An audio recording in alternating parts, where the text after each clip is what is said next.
Hello guys, जैसा आप सबको पता है कि 3 अगस्त से ग्रुप डी का जो एग्ज़ाम है वो स्टार्ट हो जाएगा। और मुझे लगा कि आप लोगों के साथ एक थोड़ा सा बात कर लो कि जो एक जैसे मैंने बोला है कि लास्ट मिनट सजेशन जो है, एक सेकंड,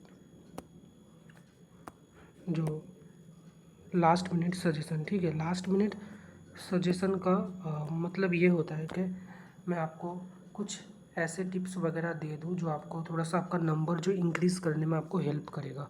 ठीक है, और जो कुछ कॉमन मिस्टेक्स वगैरह जो स्टूडेंट्स करते हैं, जैसे ही उनको नोटिस मिल जाता है, क्योंकि क्या होता है ना, जैसे ही आपको पता चलेगा कि आपका 1 महीने बाद एग्ज़ाम है तो स्टूडेंट्स थोड़ा सा पैनिक मोड में आ जाते हैं और वो कुछ गलतियाँ कर देते हैं। ठीक है, तो मैंने सोचा कि मैं आपको बता दूं ताकि आप वो गलतियों से बचो और आपका जो नंबर है वो 5-6 नंबर तो मिनिमम मिनिमम ऑफ 5-6 नंबर आपका इंक्रीज़ होगा ही होगा, ये गारंटी है।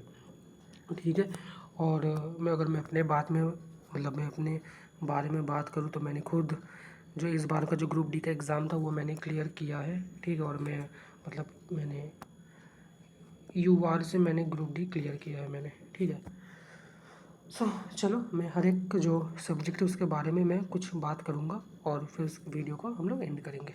ठीक है, पहले हम लोग बात करेंगे साइंस। आपको पता है साइंस एक बहुत इंपॉर्टेंट पोर्शन होता है ग्रुप डी के लिए। ठीक है, साइंस। अगर मैं साइंस का बात करता हूँ, उसमें जो स्टूडेंट्स मैक्सिमम गलतियाँ करते हैं वो न्यूमेरिकल, वो या तो न्यूमेरिकल से डरते हैं या फिर वो न्यूमेरिकल्स को अवॉइड करते हैं। तो आपको ये चीज़ नहीं करना है। अभी आपके पास 1 महीना है, आराम से आप यूट्यूब में जाओगे, जाके सर्च कर लोगे important numericals for group D exam. ऐसा आप सर्च करोगे, आपको कोई मैराथन वगैरह क्लास मिल जाएगा, वो आप देख लेना और इससे आपका जो न्यूमेरिकल है वो आप कवर कर लेना, क्योंकि एग्ज़ाम में न्यूमेरिकल से कम 3 सवाल तो आपका आएगा ही आएगा। ठीक है, तो वो और जो न्यूमेरिकल होता है ना वो बहुत टफ नहीं होता है, आसान ही होता है, बस आपको थोड़ा सा समझना है और थोड़ा सा प्रैक्टिस कर लेना। ठीक है, तो इससे क्या होगा, आपका 3 नंबर मिनिमम आप इंक्रीज़ करोगे। तो न्यूमेरिकल छोड़ना नहीं है और ये मत सोचना कि न्यूमेरिकल टफ होता है, बहुत बेसिक बेसिक न्यूमेरिकल आता है। ठीक है, तो ये साइंस में जो मैक्सिमम स्टूडेंट्स न्यूमेरिकल छोड़ देते हैं, इसलिए मैंने बोल दिया। ठीक है, चलो इसके बाद अगर मैं बात करता हूँ मैथ में ऑलमोस्ट सारे स्टूडेंट्स का एरिथमेटिक स्ट्रॉन्ग होता है, लेकिन उनको थोड़ा सा एडवांस मैथ में डर होता है। ठीक है, एडवांस मैथ और एक एरिथमेटिक का ही पोर्शन है कंपाउंड इंटरेस्ट, CI। ठीक है, ये जो CI वाला है और एडवांस मैथ, ये दोनों आपको अच्छे से प्रैक्टिस करना है। और एक हाँ, जो स्टैटिस्टिक, ठीक है, स्टैटिस्टिक भी आप अच्छे से करके जाना, क्योंकि स्टैटिस्टिक वगैरह से भी पहले आसान सवाल आता था, लेकिन अभी अगर आप रिसेंट क्वेश्चंस देखोगे अच्छे खासा लेवल का स्टैटिस्टिक का क्वेश्चन बनता है, जैसे क्यूमुलेटिव फ्रीक्वेंसी, इस टाइप का जो क्वेश्चन वगैरह बन रहा है। ठीक है, तो आप एरिथमेटिक तो सब कोई ठीक ठाक से कर ही लेगा मैथ में, लेकिन जो एडवांस मैथ है, एडवांस मैथ अच्छे से, स्पेशली अगर मैं बात कर रहा हूँ तो जियोमेट्री हो गया। ठीक है, फिर जैसे अगर ट्रिगोनोमेट्री, सॉरी, ठीक है, उसके बाद ट्रिगोनोमेट्री हो गया। और अगर मैं बात करता हूँ जैसे सपोज़ हाइट एंड डिस्टेंस हो गया। ठीक है, ये सब टॉपिक आप अच्छे से करके जाना। मेंसुरेशन 3D हो गया, तो एडवांस मैथ आप करके जाना। ठीक है, अच्छे से। और कंपाउंड इंटरेस्ट भी देख लेना, थोड़ा सा इसमें स्टूडेंट्स को दिक्कत होता है। और एक स्टैटिस्टिक में मैंने जैसे बोला, स्टैटिस्टिक भी अच्छे से करके जाना आप लोग। ठीक है, ये था मैथ का। और अगर मैं बात कर रहा हूँ, मैं अभी डिटेल में इसलिए नहीं बात कर रहा हूँ क्योंकि 1 मंथ बचा हुआ है। आप 1 मंथ में पूरा बेसिक से तो नहीं कर सकते हो, बस मैं कुछ जो टिप्स बता रहा हूँ वो कर लेना आप।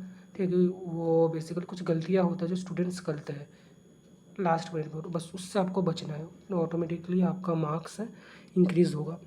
और रीजनिंग में अगर मैं बात करूँ, रीजनिंग यूजुअली आसान होता है। रीजनिंग सारे स्टूडेंट्स अच्छे से रीजनिंग को कवर कर लेते हैं। ठीक है, लेकिन बात ऐसा है कि रीजनिंग में आपको कम से कम 29 या 30 तक, मतलब मिनिमम 29 तो करके ही आना है।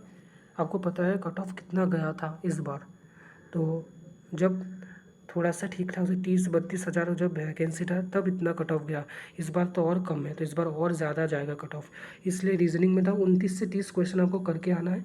और रीजनिंग में देखो, रीजनिंग आसान होता है, लेकिन रीजनिंग में स्पेशली एक जो सिटिंग अरेंजमेंट वाला पोर्सन है और दूसरा है आपका पजल वाला। ठीक है, और और एक आपका पजल, ये दोनों आप थोड़े से अच्छे से प्रैक्टिस करके जाना, ठीक है। इसमें आपको थोड़ा सा दिक्कत हो सकता है, आराम से वो करना रीजनिंग में, ठीक है। बाकी तो रीजनिंग आसान होता है, उसमें ज़्यादा कुछ ऐसा बताने का नहीं है। और इम्पॉर्टेंट ये है कि current affairs, sorry, current affairs, देखो करंट अफेयर्स में बहुत लोगों को थोड़ा सा दिक्कत आता है, और मैं सच बोलूँ तो करंट अफेयर्स में सबको ही दिक्कत आता है, ठीक है। और आप अभी क्या कर सकते हो, आप एक काम करना, आप बस 1 ईयर का करंट अफेयर्स पढ़ लेना मंथली, ठीक है। मंथली आपको करंट अफेयर्स पढ़ना है, मंथली करंट अफेयर्स पढ़ना है, और 2 सोर्सेज से आपको पढ़ना है, ठीक है। कोई भी 2 सोर्सेज हो, चाहे आप मतलब परमार एसएससी है, या फिर अड्डा 24/7 हो गया, इंडोलोगस हो गया, क्रेजी जीके ट्रिक हो गया, कहीं से भी पढ़ रहे हो, लेकिन सिर्फ एक यूट्यूब चैनल से मत पढ़ना, 2 यूट्यूब चैनल से आपको पढ़ना है, ठीक है। ताकि आपका जो कोई भी मंथ का, सपोज आपने अगर जनवरी मंथ का पढ़ा आपने करंट अफेयर्स, ठीक है, और अगर जनवरी मंथ का आपने 2 जगह से पढ़ लिया, मतलब आप ये समझ के चलो कि आपका जो जनवरी मंथ है वो पूरा तरीके से कवर हो चुका, ठीक है। और यूजुअली एक मंथ का जो current affairs number of question रहेगा आपका 200 के करीब रहता है, ठीक है। 200 थोड़ा सा प्लस माइनस हो सकता है, तो अगर 200 इंटू मैं अगर 12 कर देता हूँ तो वही करीबन आपका 2400 के करीब आएगा, 2400 2500। कभी कभी क्या होता है कुछ मंथ में, सपोज कभी कभी कुछ मंथ में सपोज आपका जो क्वेश्चन होता है वो 180 190, किसी मंथ में 210, तो वही आप मान के चलो कि 2400 से 2500 के करीब करंट अफेयर्स होगा आपका, ठीक है। सो आप इतना अगर जो जो मैंने भी बताया, ठीक है। और करंट अफेयर्स को लेकर आप ज़्यादा मत सोचना कि मैं बहुत हर एक सोर्स से पढ़ूंगा, ऐसा नहीं।